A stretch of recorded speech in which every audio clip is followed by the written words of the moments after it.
this. Her name is Kendra. Today we're going to be doing a strain of the coronavirus.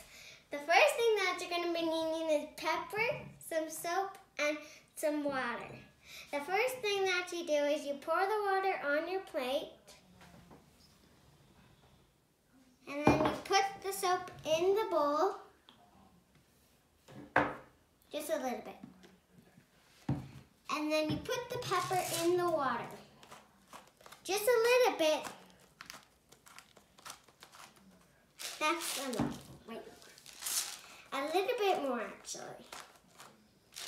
And then you put one of your fingers into the water. And then you put it into the soap. Rub it in good. Put it in the water. And the virus? And the virus is moving. And that means you cleaned your hands. Thanks so much for joining us. See you Thanks again. Thanks very much for joining us. Make sure you could do this at home too. And it's And important. wash your hands.